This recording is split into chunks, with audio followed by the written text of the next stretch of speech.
Kalau kita pintar dalam menyikapi kepada orang yang menembak Al-Quran, yang menembak pembakar Al-Quran, apa sifat kita? Weh, mantap guys, kau keren, mantap, luar biasa, kau mantap, gak ada obeng.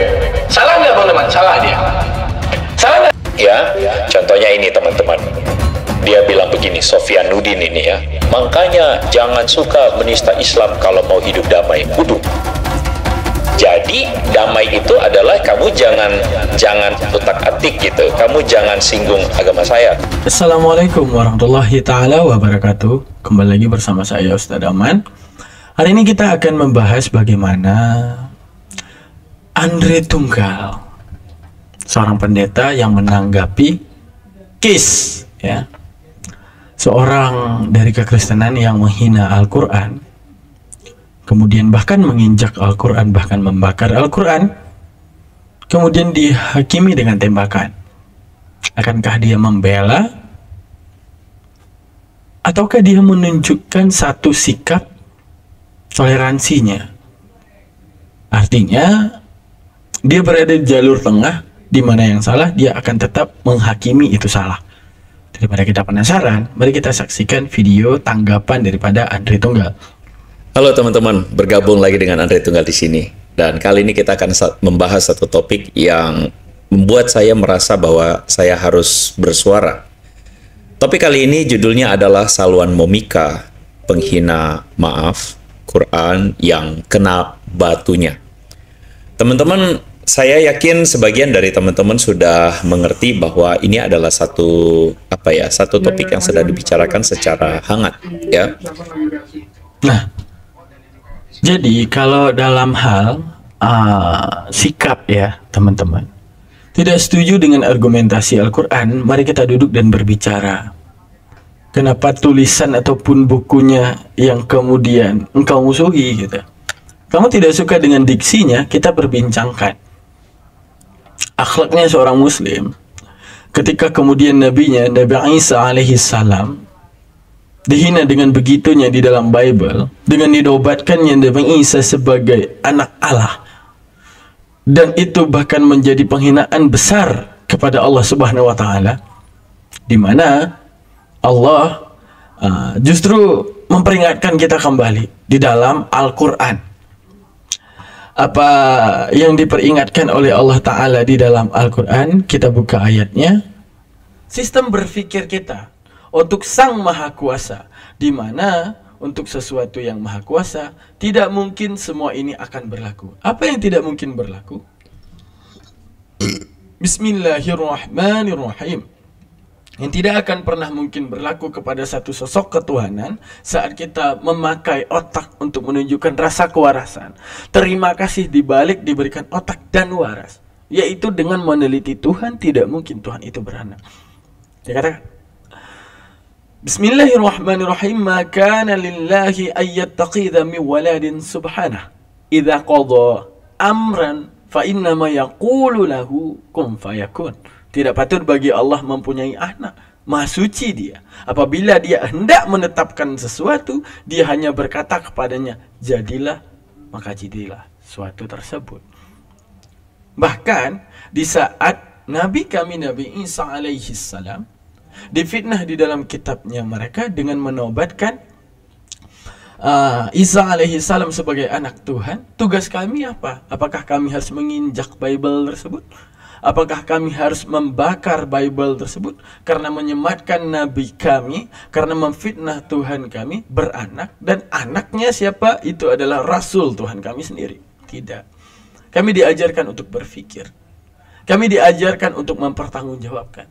Jika memang kemudian apa yang mereka pendapati salah, maka apa yang harus kamu perangi? Bukan kitab mereka, bukan apa yang mereka yakini, tapi diksi di balik apa yang telah mereka ucapkan. Tapi ucapan apa yang mereka lakukan, dalil apa yang mereka berusaha pertanggungjawabkan, di balik beraninya mengatakan Rasulullah Nabi Isa alaihi salam sebagai Rasul utusan Tuhan dinobatkan jadi Tuhan.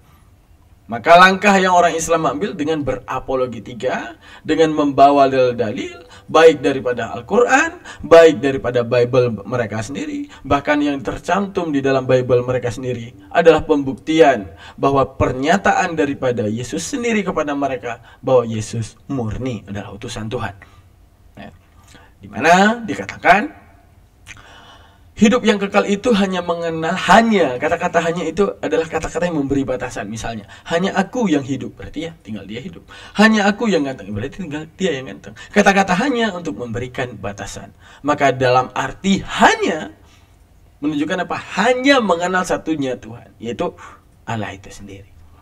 Oke, mari kita lanjutkan bagaimana tanggapan daripada Andri Tunggal menyikapi di balik adanya satu oknum kekristenan yang menendang Al-Quran, yang membakar Al-Quran.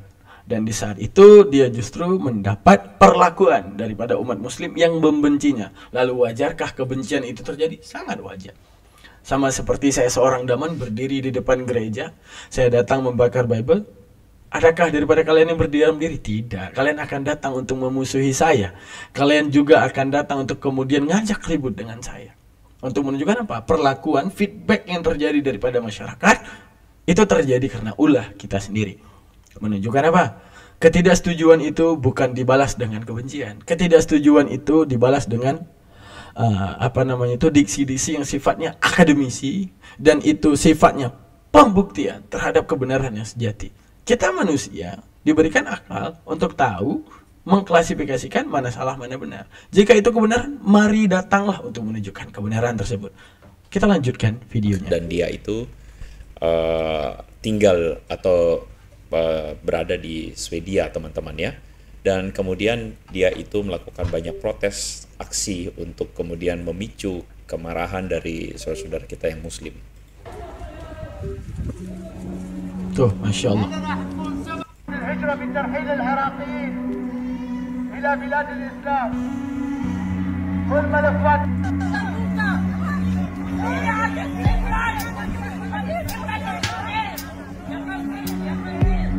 Jadi di 2023 yang lalu dia sempat membakar kitab suci tersebut, dan ya ini bikin orang marah.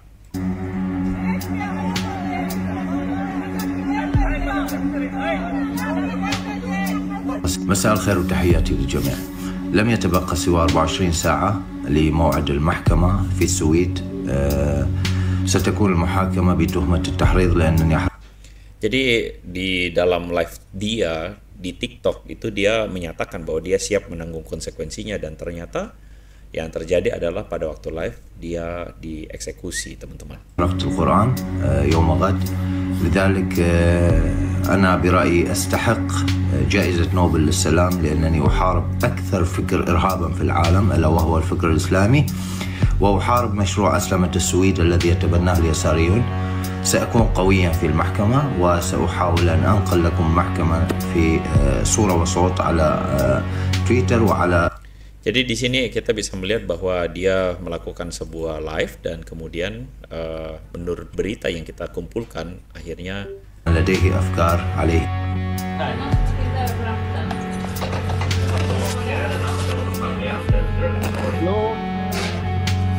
Halo. You speak English? Halo.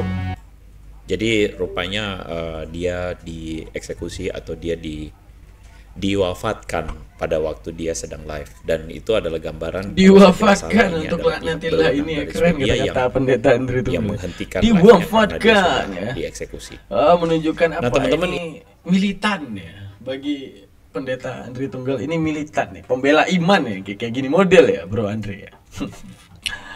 Kita dalam Islam juga kemudian harus jujur, teman-teman. Dalam Al-Quran dikatakan ati Allah wa ati Rasul wa ulul amri minkum.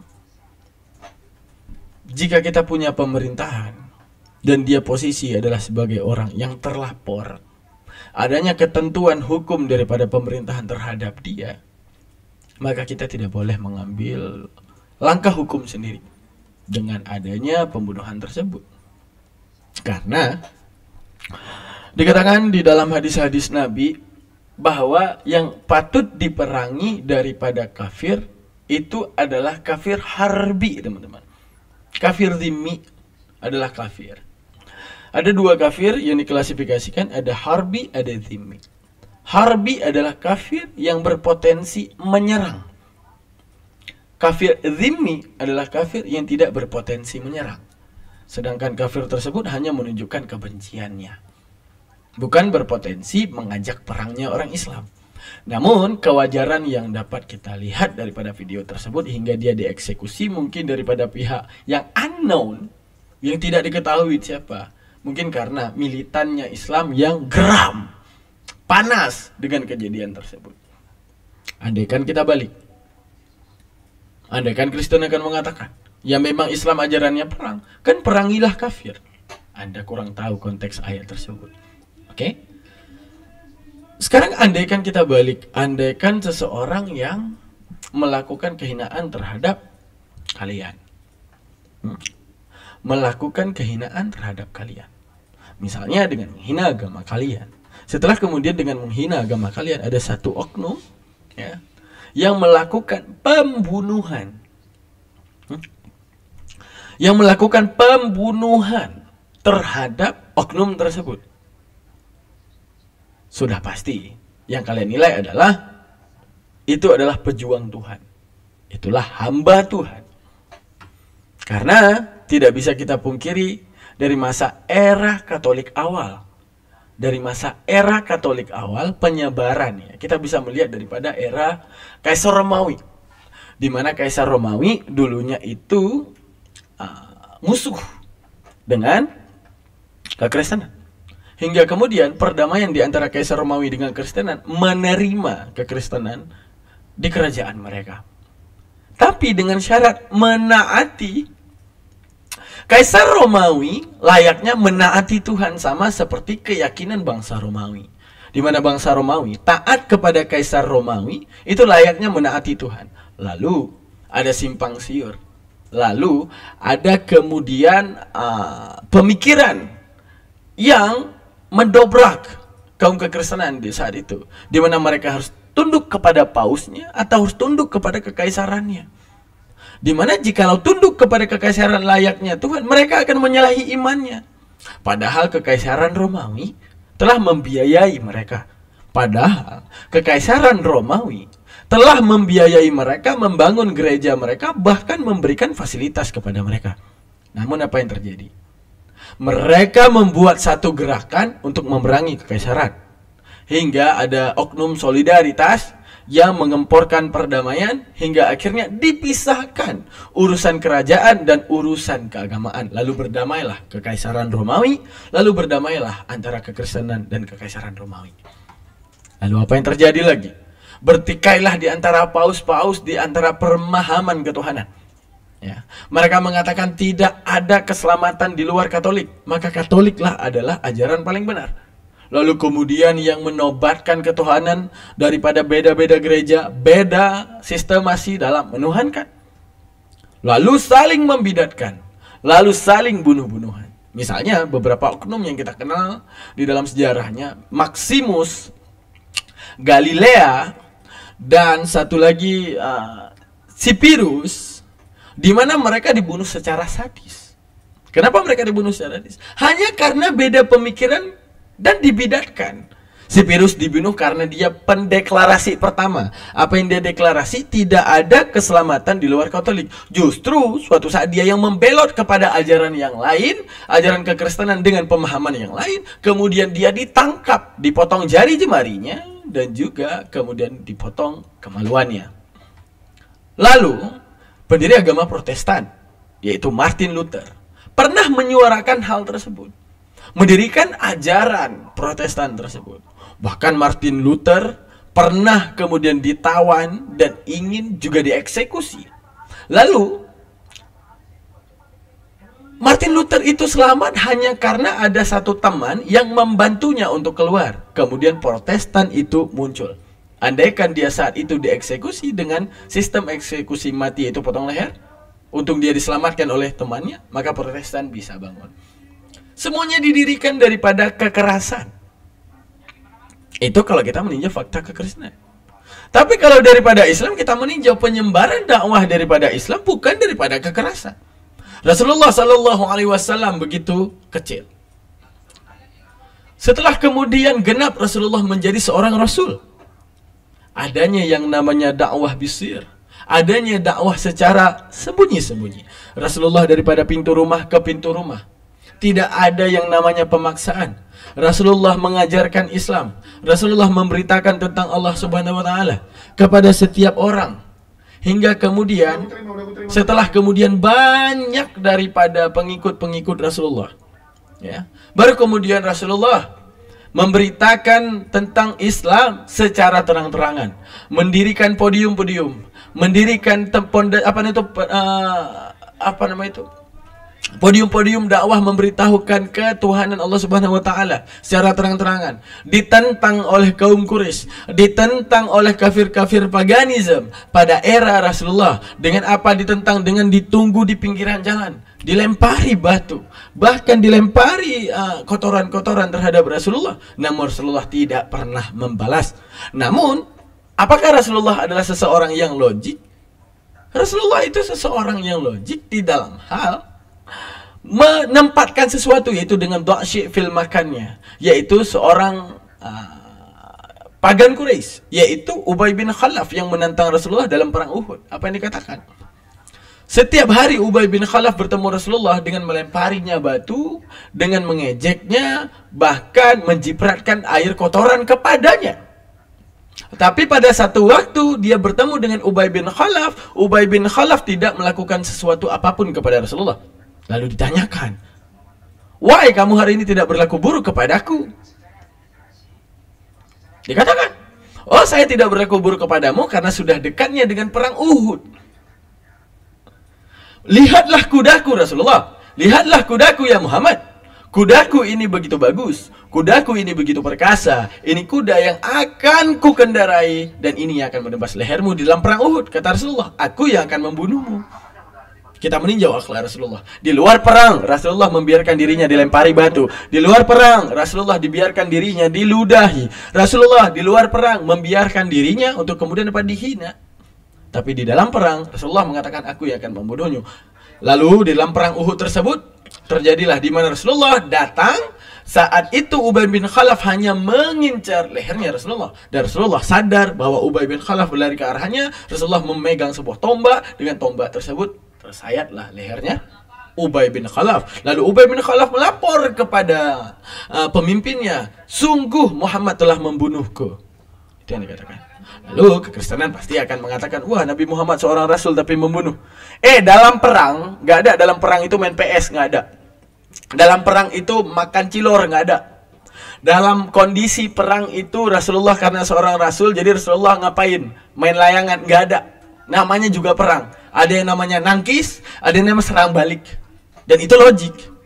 Kalau kita ingin mengkritisi Rasulullah, akhlaknya Rasulullah, ya. Kalau seandainya ajaran Islam yaitu dengan ajaran kebencian, maka jangankan di hari perang, ketika Ubay bin Khalaf menghina Rasulullah saat itu, maka dia akan mendapati ajalnya. Tapi tidak dilakukan oleh Rasulullah. Maka Rasulullah memaafkannya. Suraqah, pembunuh bayaran yang diutus untuk membunuh Rasulullah, begitu dia tergelincir, Rasulullah menolongnya, bukan membunuhnya. Menunjukkan apa? Itu ajaran yang diajarkan oleh Rasulullah yang kemudian kami taati, untuk kemudian kami tahu bahwa Rasulullah tidak mengajarkan keburukan yang seperti itu. Bahwa jika dia cuma kafir tapi tidak berniat untuk kemudian melakukan perlawanan, untuk melakukan perang terhadapmu, ataupun tidak dalam klasifikasi kafir harbi, maka cukup lindungi dia karena dia adalah kafir dhimmi. Apa itu kafir dhimmi? Yaitu kafir yang harus kemudian dilindungi hak-haknya oleh orang Islam, bahkan diwajibkan hal tersebut. Oke, sedangkan inilah kekristenan. Inilah yang terjadi. Musuhnya orang Islam. Kenapa tidak memperdebatkan keislaman? Kenapa tidak mempertanyakan keislaman? Nah, kenapa kemudian yang engkau serang masjidnya? Kenapa kemudian yang engkau serang Al-Qur'annya? Kau injak dan kau bakar. Kenapa engkau tidak berapologetika untuk mengatakan Al-Qur'an salah? Lalu engkau datangkan banyak ulama yang menjelaskan tentang Al-Qur'an. Tapi perlakuan yang mereka lakukan yaitu justru dengan membakar Al-Qur'an. Nauzubillah. Ini adalah inilah satu kecetakan hal yang daripada menurut saya patut otak untuk kita mereka dalam bahas. berpikir, teman-teman. Dan saya percaya ini akan menjadi sebuah bentuk atau bagian dari edukasi publik yang sedang kita upayakan. Dan kita akan tentu saja iris tipis-tipis, dan Anda nggak usah kepanasan dulu. Buat yang lagi sedang kepanasan, santai aja bro ya, karena kita akan membahas ini dengan secara mendetil, tentu saja setelah yang berikut ini teman-teman semua.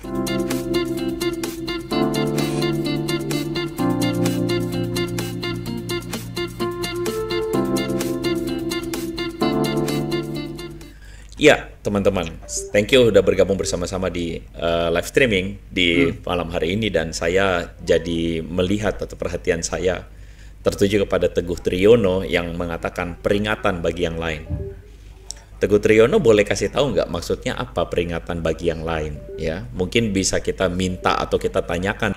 Peringatan kepada yang lain, saya akan menjelaskan apa maksud daripada Bung Triyono tadi. Peringatan buat yang lain. Wow. Peringatan buat yang lain maksud daripada Bung Triyono, peringatan bahwa kau diberikan akal dan pintarlah dalam hal bersikap. Ya, jika engkau tidak suka dengan diksi Al-Quran, maka datanglah kepada orang yang paham Al-Quran dan menanyakan, kenapa Al-Quran menyemat seperti ini? Ketika Al-Quran mengatakan Al-Qatilu, artinya perangilah kaum-kaum kafir. Apa salah kami kafir? Sehingga Al-Quran ingin memerangi kami. Pertanggungjawabkan. Hingga kemudian kami akan menceritakan bahwa konsep daripada Al-Qatil itu adalah konsep musyarakah baina isnain. Apa itu? Banyak video saya menjelaskan tentang itu. Maka nonton di YouTube. Oke? Nah, mempertanggungjawabkan. Kenapa Islam seperti ini? Kenapa adanya misalnya case-case misalnya seperti bom Bali? Kami Islam nggak ragu untuk menjawab bom Bali itu oknum.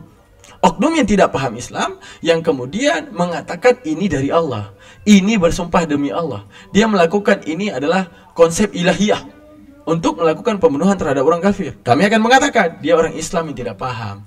Karena sejatinya Islam tidak diperintahkan hal tersebut. Islam diperintahkan melawan dalam konsep perang. Jika bukan konsep perang, patutlah taat kepada pemerintahan, baik dia kafir ataupun tidak kafir. Itu. Dan misalnya kamu melihat misalnya ada pemberontakan terorisme, apakah itu Islam? Dia Islam. Tapi tidak ragu orang Muslim akan mengatakan dia orang yang tidak paham Islam. Tidak ragu untuk mengatakan tersebut. Karena salah menyematkan konsep. Karena kurang tahu daripada konsep. Sehingga ketika kamu menilai satu golongan daripada orang Islam, kamu menilai keseluruhan orang Islam sama seperti itu. Bagaimana dengan orang Islam yang kamu selalu jumpai, yang tidak pernah membawa celuritnya dan menebas lehermu? Bukankah itu sebuah sistem pikir daripadamu bahwa ada yang salah dalam pola pikirku? Bahwa teroris itu bukan dalam bentuk, bahwa terorisme itu bukan dalam bentuk ajarannya, tapi murni manusia yang kurang paham daripada esensi daripada keislaman. Sama seperti jikalau kita balik, andaikan ada seorang pendeta yang memperkosa misalnya biarawati misalnya, semua dihamili. Salahkah kekristenan? Kami orang Islam bisa berpikir logik. Kristen tidak salah, yang salah pendeta tersebut, di mana ajaran Kristen tidak mengajarkan seburuk itu. Lalu bagaimana sikap daripada Andre Tunggal ini justru membela si pembakar Al-Quran? Dia tidak setuju dengan perkataan daripada pengkomentar kepada dia, yaitu dengan nama Teguh Triyono, peringatan bagi yang lain. Apa peringatan bagi yang lain? Benar, peringatan untuk Anda pintar dalam bersikap. Justru Anda dalam indikasi ataupun raut wajah Anda ingin menunjukkan bahwa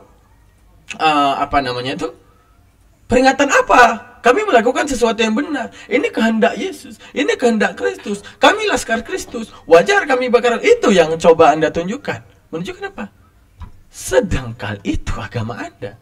Tapi saya tidak akan menyalahkan agama Anda, karena saya juga seorang yang berapologetika dan membaca dalam kitab Anda dengan konsekuensi template Anda menjelaskan tentang ajaran kasih. Padahal kasih itu dapat berlaku tanpa kita harus beragama. Padahal Bani Amalek tanpa kesalahan dan mereka juga manusia, bahkan anak-anaknya juga diperintahkan Tuhan untuk dibunuh. Itu bagaimana? Kan gitu ya. Oke teman-teman, mari kita lanjutkan videonya. Ya, peringatan ini maksudnya apa? Jadi peringatan. Nah, mungkin teman-teman bisa membantu Teguh ya, maksudnya apa nih peringatan bagi yang lain ya. Tapi saya sekali lagi sembari dipersiapkan jawabannya, kita lihat dulu table of content yang saya persiapkan untuk malam hari ini teman-teman ya. Jadi saya mengantisipasi ada beberapa dari teman-teman mengikuti live atau mengikuti siaran ini tidak secara live. Jadi Anda bisa akan klik segmen-segmen yang saya sudah siapkan supaya jangan Anda merasa bahwa Anda ini namanya mungkin sebagian dari Anda kuotanya terbatas gitu ya. Nah, saya akan mulai dengan disclaimer ya. Disclaimer bahwa ini apakah bukti bahwa Kristen itu benci Islam, karena ada sebuah narasi yang muncul dari sebagian orang yang mengatakan inilah bukti bahwa sebenarnya maaf ya, Islam itu terzolimi. Islam itu di framing melakukan kekerasan. Ternyata inilah buktinya, Kristen yang melakukan kekerasan karena ada orang namanya Salman Momika yang kemudian membakar kitab suci mereka. Ini gitu ya. Apakah kebencian? Dan kedua, kita akan membahas tentang Salman Momika dan kasus serupa. Jadi sebenarnya ini adalah satu dari sekian banyak kasus yang terjadi, dan kita tentu saja menolak lupa bahwa ini adalah hal yang sebenarnya harus kita waspadai. Lalu kemudian kita akan bertanya, di manakah hati nurani umat yang katanya beragama ini? Ya, tentu saja ini adalah sesuatu yang saya katakan bukan agama tertentu, tetapi ini adalah sesuatu yang sifatnya netral, teman-teman ya. Jadi nggak usah baperan dan nggak usah kepanasan dulu ya. Dan yang terakhir, saya mau kasih tahu ada sebuah pesan bagi para untuk kita semua dan para apologet Kristen ya. Dan bagian paling akhir saya akan berikan sebuah spill apa yang akan kita bahas berikutnya, yang mungkin sebagian dari teman-teman udah nunggu-nunggu. Saya akan spill apa yang jadi next episode begitu ya. Nah, teman-teman, sebelum saya masuk disclaimer terlebih dahulu, sekali lagi buat teman-teman yang tidak mau ini, saya akan mau menyapa beberapa teman-teman yang sudah gabung. Malah nyapa dia. Dan buat teman-teman merasa tidak ingin berlama-lama, Anda bisa next nanti waktu saya sudah taruh timestamp-nya ya. Saya mau menyapa dulu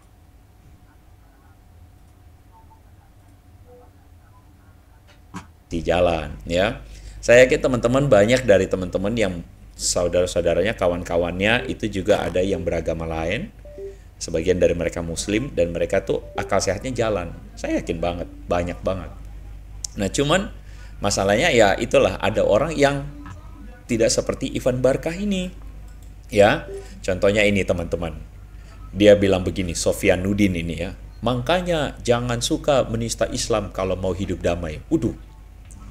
Jadi damai itu adalah kamu jangan utak-atik gitu. Kamu jangan singgung agama saya. Kalau kamu singgung agama saya, nanti jadinya nggak damai. Jadinya saya akan. Iya tuh. Jadi ini Bro membenarkan. Andre, kamu baca tagline terbesarnya deh. Kira-kira dia lagi announce ke kamu itu apa? Jangan suka menista Islam, bukan membahas Islam. Misalnya ada pengkritisan terhadap Al-Quran. Ternyata Al-Quran itu tidak pernah ditemukan di era bla bla bla. Fine, ayo duduk kita diskusi. Apakah saya benci Anda? Tidak. Saya mau tahu kebenaran yang Anda suguhkan sejauh apa. Ini coy, tagline tergedenya menista Islam. Menista coy. Menista itu gimana maksudnya? Tapi Anda ingin memutar narasi di depan saya seakan-akan Islam ini agama yang ngajak ribut terus. Bukan. Ini perkataan dia betul. Makanya jangan suka menista coy. Ya, buka deh KBBI apa itu menista, ataupun buka Google arti menista. Jadi ibaratnya lu jangan lebay mengartikan arti ini gitu. Ya. Tapi kalau dalam hal membahas Al-Quran, ya monggo toh. Kalau dalam hal membahas Bible, ya monggo toh. Kan gitu. Membahas, bukan menista Bible. Menista Bible sesuatu yang tidak ada kita sematkan seakan ada. Kadang gini kita dalam membahas Bible juga, mohon maaf kata-kata saya ya, teman-temanku yang beragama berbeda. Heran gitu. Kita diksi di mana menghina dan tidak menghina saja kita nggak tahu di Bible bagaimana. Misalnya, mereka sendiri yang mengatakan Tuhan 100% manusia, 100% Tuhan. Arti 100% pasti lengkap dong. Misalnya kita sebenarnya kalau kita ingin menanyakan, ini jujur ya, tolong dijawab dengan jujur. Mohon maaf kata-kata saya karena Yesus itu lelaki dan juga manusia. Sebenarnya kalau jujur, yang namanya menghina mengatakan Yesus punya kelamin atau Yesus tidak punya kelamin. Bisa nggak dibedain? Manakah yang dikatakan menghina? Mengatakan dia punya kelamin ataupun mengatakan dia tidak punya kelamin? Karena Anda sendiri yang mengatakan 100% ketuhanan. Saat itu, saat orang Islam mengatakan tentang kelamin Yesus, misalnya mohon maaf kata-kata saya, kenapa kalian harus marah? Kalau memang kalian yang menyematkan sendiri 100% ketuhanan, kecuali 90% Tuhan, ada 10% yang dia tidak ada, fine. 100% ketuhanan loh, 100% kemanusiaan loh, berarti lengkap. Tapi kalian sendiri yang bingung menetapkan mana hina, mana tidak gitu. Makanya saya bilang inilah kalau yang datang daripada manusia ditulis dengan tangan manusia, sistemnya bingung. Tapi yang datang daripada Tuhan anti daripada kebingungan. Gitu. Lanjutkan. Apa yang terjadi dengan Salwan Momika yang maaf ya harus wafat gara-gara Wafat nggak tuh? dianggap mengutak-atik begitu. Wafat nggak tuh? Pejuang Nah ini Kristen. masalahnya. Wafat coy. Dan orang-orang kayak begini kita kan cuma pusing aja liatnya gitu ya. Waduh, kita tepok jidatnya. Aduh, kenapa sih anggapannya selalu mau musuh-musuhin. Nah gitu. Tenang Bro Viro ya. Pertanyaannya kenapa yang sering bakar Quran orang Kristen, Dre? Jawab dong. Tenang. Nanti saya jawab beneran ya. Teman kita nih ada Aswandi Kumar yang bilang begini. Tidak ada yang tega membakar kitab suci agama lain kecuali setan. Wah, biar kapok. Kalau tidak pasti berulang. Terima kasih atas. Bayangkan teman-teman. Dia ngomong gini. Terima kasih. Udah. Ya memang. Terima kasih. Aku aja akan berterima kasih secara kemanusiaan, bukan secara keagamaan. Ya, perlakuan seorang manusia yang seharusnya menggunakan akal agar beda dia dengan binatang, tapi berlaku layaknya binatang. Yang salah misalnya dia tidak suka dengan diksi-diksi Quran yang mengatakan Isa al-Masih ataupun Yesus Kristus sebagai manusia, bukan anak Tuhan. Dia tidak setuju, maka mempertanggungjawabkan diksi daripada Al-Quran. Di mana Al-Quran mengatakan membenarkan Injil dan Taurat. Dia tidak setuju, datang duduk diskusi dan membicarakan. Come on. Tapi ketika kebinatangannya aktif dengan membakar Al-Quran kitab suci umat lain, adanya penembakan tersebut, gua selaku manusia, gua setuju. Tapi selaku agama, gua tidak bisa bantah bahwa itu tidak diperintahkan Allah. Bahwa Allah katakan, ta'atilah ulul amri minkum. Ta'atilah apa yang menjadi hukum daripada ulul amri, kepemimpinan. Kalau pemimpin buat dia penjara, ya udah lu nggak usah hakim sendiri. Allah nggak mau kayak gitu. Karena kata Allah, dalam Al-Baqarah berapa ya? Bentar ya. Jangan bawa nama Allah untuk menjadikan sumpah di balik melakukan kerusuhan. Apa? Al-Baqarah berapa? Bismillahirrahmanirrahim. Wa la taj'alullaha urdatan li aymanikum an tabarru wa tattaqu wa tuslihu bainan nas wallahu sami'un alim. Janganlah kamu jadikan nama Allah janganlah kamu jadikan nama Allah dalam sumpahmu sebagai penghalang daripada berbuat baik, bertakwa, dan menciptakan kedamaian di antara manusia. Itu announce daripada Tuhan kami, agar kami kemudian mampu untuk berpikir. Artinya, Allah mengajarkan kepada kami, coba lihat daripada oknum-oknum muslim. Jika dia datang kepadamu dengan membawa namaku untuk melakukan kerusuhan, permusuhan, ingat, itu bukan ajaranku. Karena dikatakan, jangan kamu jadikan nama Allah dalam sumpahmu sebagai penghalang daripada berbuat baik. Karena itu tidak aku ajarkan. Misalnya terorisme, adanya sifat mereka misalnya seperti si logika kemarin itu menginjak Bible. Jangan kalian percaya itu daripada ajaranku. Ajaranku tidak mengajarkan itu, bahwa ini adalah sebuah kesalahan. Namun daripada statement si Andre Tunggal ini, dia mengatakan apa kepada yang membakar Al-Quran tersebut? Sayang sekali dia harus wafat. Sayang sekali dia harus gugur. Membela orang yang menginjak Al-Quran, teman-teman. Untuk menunjukkan apa? Ya ini cara mereka menyikapi. Kalau kita pintar dalam menyikapi, kepada orang yang menembak Al-Quran, yang penembak pembakar Al-Quran, apa sifat kita? Weh, mantap guys, kau keren, mantap, luar biasa, kau mantap, gak ada obeng. Salah nggak bang teman? Salah dia. Salah nggak dia dalam Islam? Salah dia. Kenapa salah? Karena main hakim sendiri. Tapi mantap gak dia? Mantap kali, keren. Lu superhero, lu laki coy, gitu. Fine, bisa dipahami diksi saya. Dalam Islam dia tetap salah, tapi secara kemanusiaan, wow, lu hebat, lu hero, lu the best, gak ada obeng, ya kan? Gitu. Tapi tidak sepertimu bro Adri. Ketika kamu kepada orang yang menghina kitab suci orang lain, justru kamu akan mengatakan kepadanya laskar Kristus, laskar perjuang nama Tuhan. Itu caramu menyikapi? Sungguh cetek, alam daripada pemikiranmu, bro. Andre Tungtung. Inilah pendeta kalian, teman-teman. Oke, kita lanjutkan lagi. Apalagi yang kemudian dia akan statementkan. Apa? Udah dor gitu ya. Jadi ingat Bunda Dor ya. Terima kasih atas ini terwakilkan. Amin. Widih. Teman-teman kalau lihat kayak begini, gimana nih teman-teman ya? Gimana perasaan teman-teman kalau lihat merasa terwakilkan? Terima kasih udah gitu ya. Terima kasih Memang. udah gitu loh. Enggak, gue terima kasih secara Agak manusia, lain. bukan secara Islamnya. Gitu. Waduh ya. Pusing Keren gitu ya, ya, luar biasa, serem ya. meledak Gimana pala. teman-teman kalau baca nih komentar Karena otaknya ya. udah nggak guna, jadi mending tembak aja kan. Terima kasih atas udah ngedorin gitu ya. Terima kasih udah ngedorin, terwakilkan.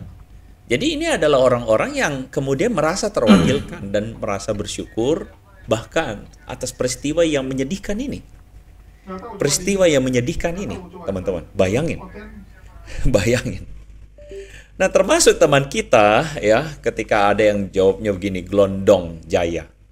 Glondong Jaya dia bilang begini, secara tidak langsung Pak Andre Tung mendukung penembakan, mendukung pembakaran ya. Pembakaran kitab suci ini yang dilakukan orang itu. Pak Andre Tung mulai bermain api. Awas kalau terbakar Pak Andre. Wuduh. Coba teman-teman Anda komen deh ya. Saya nggak tahu ya kalau lihat kayak begini. Coba lihat logikanya adalah kalau saya bahas ini berarti saya mendukung. Itu gimana? Logikanya adalah ketika Anda angkat Nah, narasinya, itulah, teman-teman, lu adu logika lu sama gua. Ya. Kata dia, ketika saya bahas ini berarti saya mendukung, berarti gila. Masalahnya orang menilai bela dan tidak bela diksi lu. Misalnya gini, ada orang menginjak Bible, ya kan? Saya bahas masalah orang menginjak Bible. Terus diksi saya bilang gini, ya memang yang injak itu ya mau kayak mana, dia udah benci ya kan. Tapi ya udahlah, hebat juga dia ya, mampu menunjukkan apa ketidaksetujuannya dengan sangat. Diksinya yang dinilai membela ataupun tidak. Diksi lu dari tadi. Ketika ada orang mengatakan terima kasih atas ada penembakan tersebut, secara manusiawi dia bilang, dia katakan hidi. Itu artinya lu mendukung. Lu yang gak pakai. Lu dikasih tempurung otak doang dan gak ada isi, serius gak? Karena apa? Kemudian ini ingin dibahas lu ngebahas hal ini tapi dengan menunjukkan perlakuan lu kepada membela. Jadi ibaratnya lu kayak nyemunyiin duren tapi kecium bau duren nih gitu, paham nggak? Aduh. Jadi mereka merasa berhak dan Memang merasa benar ya apa senang dikatakan. dan merasa bahwa Waalaikumsalam warahmatullahi wabarakatuh. bisa. Memang benar Saya ya apa tuh dikatakan mendukung. Al-Qur'an ya. Walan tarda angkal yahudu wan nasara hatta tattabi'a millatahum. Tidak akan pernah setuju Yahudi dan Nasrani kecuali kita mengikuti agamanya. Apa yang terjadi? Ya mereka gini, berusaha menyembunyikan duren tapi baunya tercium. Oh duren, nah, gitu. Ini yang terjadi. Coba-coba seakan berlaku adil tapi diksinya menyudutkan Islam. Kira kami nggak tahu? Tahu coy. Tindakan yang justru saya tentang gitu. Jadi itulah ya, mereka itu berpikir dengan emosinya dan itulah permasalahan ya. Nah, jadi ada lirik bilang wajar ada Islamofobia kalau begini terus. Ya iya. Pada akhirnya itulah yang terjadi dan ini adalah PR kalian. Itu permasalahannya kalian begitu ya. Ya kan? Oh, ngancam nih ya gitu ya. Nah, jadi gini loh teman-teman. Nah, ini ya. Pusing gitu ya. Pusing banget. Termasuk ini ada Nida yang ngomong begini, dia pantas mendapatkan semua itu. Ini adalah komentar orang-orang yang kemudian mengatakan pantas banget Salwan Momika di orang Coba ngaku deh beragama diperhatiin, teman-teman. tapi menghina. Dari tadi dia menampakkan komentar-komentar daripada orang muslim ya terhadap peristiwa tersebut. Ingin menunjukkan apa? Inilah sikap muslim yang buruk. Ya. Muslim ini seburuk ini. Bersyukur ada orang mati ditembak kepalanya. Tapi dia tidak menyorot ada orang dari keagamaannya menginjak dan membakar Al-Quran, itu dia nggak sorot itu. Dia sorot perlakuan muslim yang bersyukur atas adanya penembakan tersebut. Ingin menunjukkan bahwa muslim ini buruk. Tapi dia kurang, udahlah, apa yang dibahas teman-teman. Ya inilah emang perlakuan kafir-kafir. La'anahullahu alaihi, ya ini kejadiannya. Tidak ada satupun umat Islam yang membakar kitab suci agama lain. Nah ini pertanyaannya Viro nih ya. Kalau Kristen yang membakar, Ini dia jadi serigala berbulu domba, coy. Giliran umat Islam bereaksi, Kristen kejang-kejang. Cie yang paling merasa sok terzalimi ya. Agama barbar yang senangnya menyenggol umat Islam. Giliran disenggol balik kelojotan, ngakunya ajaran kasih. Tapi senangnya bikin gaduh di mana-mana. Inilah kehaluan ya yang terjadi, dan kalau kalian kehaluan, perhatikan, ini menjadi komentar mereka. Itulah sebabnya kenapa ini Bro Andre ini padahal pendeta loh. Masa dia nggak tahu sejarah di era awal sebelum Martin Luther mendirikan Protestan? Disebarkan dengan penuh kebencian juga. Paus dengan Paus bertengkar. Maximus dieksekusi ya. Martin Luther selamat karena selamatin teman. Kalau enggak dia juga terpenggal leher. Siapa lagi? Galilea dipotong kelaminnya. Siapa lagi? Cyprianus dicongkil matanya. Parah gak? Parah. Itu awal penyebaran kalian di era Kaisar Romawi. Ini, dan mereka mendeklarasikan pembunuhan tersebut sebagai perintah ilahi. Ya. Deklarasinya adalah ini ketentuan dari ilahi. Ini ilahi yang suruh adanya hal seperti ini. Lu tinjau ke situ kalau lu ingin meninjau sejarah awal ajaran kasih. Di mana penyebarannya juga dengan sangat kasih sekali. Kasih pisau misalnya. Kasih siksaan misalnya. Kasih pembunuhan misalnya. Itu. Tinjau sejarah awal coy. Rugi lo jadi pendeta, gue lebih tahu sejarah Kristenan. Karena inilah yang kemudian menjadi pemikiran dari orang-orang ini. Apakah umat Kristen umat yang paling tidak toleran? Tidak pernah tuh Muslim membakar Taurat dan Injil. Nah lo... Viro, mana suaranya Viro ya? Mana suaranya Viro? Welcome Bro Yosef Roni ya. Gimana suaranya tuh ya? Teman-teman, ketika kita melihat seperti ini, maka kita akan memberikan sebuah jawaban kepada Viro dan Nida-Nida. Coba ngaca. Ngaca ya. Ngaca apa?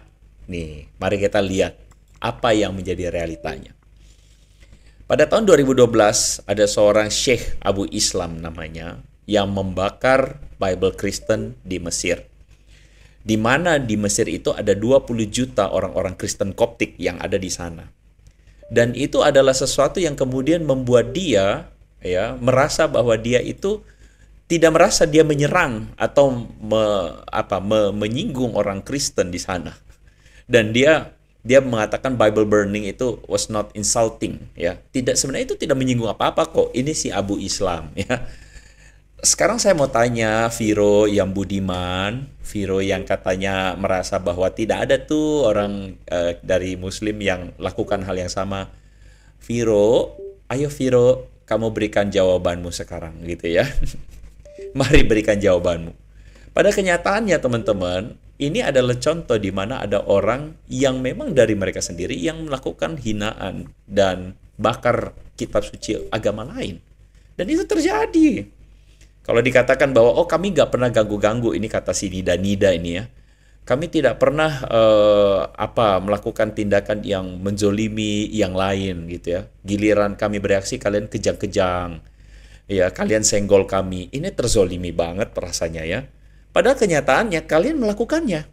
Bahkan Anda tahu ketika dibilang kami tidak ganggu agama lain. Ini adalah gambar patung-patung Buddha yang ada di daerah Afghanistan dan sekitarnya teman-teman. Yang dirusak secara intensional oleh mereka.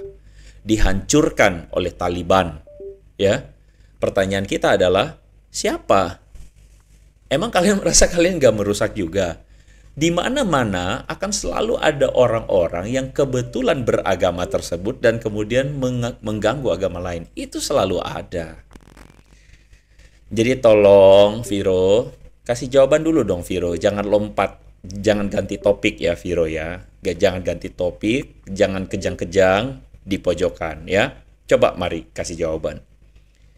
Saya cuman menghimbau teman-teman, ayo adem ya. Ayo adem, kita belajar bijaksana. Dan kita lihat kejadian ini dengan tepat. Seperti kata teman kita Ivan Barkah ini ya. Dia adalah seorang yang muslim, tetapi dia itu adalah seorang yang bisa melihat secara bijaksana, gitu ya. Viro, jangan nyalahin kaum salafi dong, ya. Jangan nyalahin dong, jangan ngeles dong, ya. Kami pun bisa bilang begitu, Viro, ya. Kamu jangan ngeles, ya. Jangan ngeles. Mari kita lanjutkan, teman-teman, ya. Jadi, saya dengan demikian saya mengakhiri disclaimer di malam hari ini, dan saya cuma ingin bahwa ini banyak sekali hal yang simpang siur di sini. Banyak sekali interpretasi orang, banyak sekali perasaan orang yang bisa jadi berbeda-beda. Tetapi saya mau supaya coba kita kepala dingin, kita lihat kasus ini, kita lihat kejadian ini dengan tenang. Dan mari kita coba bertanya. Tujuan saya satu, kita beragama dengan hati nurani kita. Jangan sampai kita beragama dan membiarkan kebencian, itu malah justru membuat kita kelihatan antitesis dan kontradiktif dengan klaim kita katanya mengenal Tuhan. Gitu ya. Jangan sampai kayak begitu. Nah, jadi gimana nih teman-teman? Lagi rame nih ya. Ada yang bilang jangan salahin salafi. Nah, ini nih saya susah ngomong nih ya.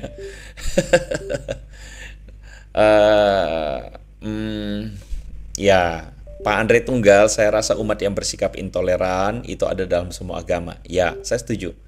Menurut saya yang penting kita tidak bersikap kayak gitu. Jika ada saudara seiman yang intoleran, kita bisa tegur dan tidak bersikap sama. Setuju. Nah, makanya mari kita lihat ini dengan kepala dingin, dan saya pun sangat yakin ada muslim yang baik kok ya, dan tidak sumbu pendek dan pentol korek begitu ya, dikit-dikit meleduk berjamaah begitu ya. Nah, mari kita lanjut kepada berikutnya ya teman-teman ya. Mari kita lihat kasus Salwan Momika. Ini saya bagikan kepada teman-teman, dan saya kira apa lu Hanzo, kita ketawa lu tadi baru di sini. Yang saya ingin katakan, ini lagi reaction nih buat konten YouTube nih teman-teman. Kejadian yang terjadi pada Salwan Momika, di mana dia harus sampai membayar itu dengan nyawa, ya, kehilangan ya, di wafat gitu ya. Apa Bang Hanzo? Kita debat lagi Bang Hanzo. Debat apa lagi Bang Hanzo? Kau tinggal tobat aja udah. Umat debat apa lagi kita? Tersinggung ya. Itu tuh, udah ada yang ketawa ya, WK ya. Itu bukan barang baru ya teman-teman. Anda mungkin pernah mendengar sebuah nama, Salman Rushdie namanya. Nah, dia ini pernah mengalami yang namanya tindakan kekerasan, teman-teman. Ada orang yang kemudian ingin berusaha untuk menghilangkan kehidupan Salman Rushdie. Dan udahlah teman-teman, nggak tahu kita mau reaction apa lagi. Kalau saya tidak udah salah, kita tunjukkan ya, pakai pisau. Di mana sistem serigala berbulu Salman domba Rushdie itu nggak akan bisa mereka sembunyikan, ya. Di mana pendeta Tritunggal ini membahas masalah pemakaran Al-Quran, ya kan? Padahal kalau dia tidak setuju dengan Al-Quran, yang dikritisi Al-Qurannya. Bukan kemudian melakukan sikap-sikap separatis yang itu menolak logika kemanusiaan, yang itu bahkan menunjukkan kebinatangannya. Ya kan? Tidak setuju dengan Bible, kita bahas Bible-nya. Tidak setuju dengan Al-Quran, kita bahas Al-Qurannya. Ya kan? Jadi pembahasan itu bukan klaim, bro. Itu aja. Misalnya saya dengan Bro Hanzo yang ada di bawah. Sering kita bahas-bahas Al-Quran. Sering ku tapakkan dalil ke depan dia walaupun dia nggak tobat-tobat. Kita lihat aja dia bakal menangis nanti. Andai aku percaya kepadamu Daman dulunya Daman, maka aku tidak akan ada di api ini Daman. Ya udah, terserah Bro Hanzo. Terserah apa yang kamu yakini Bro Hanzo. Ya. Yang jelas Bro Hanzo, aku telah, ya artinya begini, masih ada rasa kasih sayang Tuhan, kamu dipertemukan dengan aku. Itu aja. Dipertemukan dengan apologet Islam. Tapi soal kebebasan kamu dalam memilih itu hakmu. Jadi antara racun dan makanan, aku juga nggak bisa larang kamu untuk memilih racun. Itu keterpilihan. Tapi kebenaran sejati itu ada di akalmu ketika kamu berani genggam ini kebenaran. Lu mau bilang apa? Belum ada hidayah, Daman? Hah? Hidayah itu ketika lu berani ngegenggam kebenaran. Belum masuk nalar gue, bro. Oke. Iya, nggak apa-apa. Ya, siap. Iya. Ya udah teman-teman ya, aku udah reaction yang ini. Ya, saya tutup dulu yang ini. Kita lanjut debat apa lanjut reaksi ya? Udahlah, ini aja. Oke, terima kasih banyak yang udah ada bersama Ustadz Aman. Jangan lupa ditonton videonya di YouTube. Reka ulang daripada reaksi saya. Terima kasih banyak. Nama YouTube kamu apa? Almantiki Reaction. Almantiki Reaction. Oke, terima kasih banyak teman-teman. Saya akhiri. Assalamualaikum warahmatullahi wabarakatuh.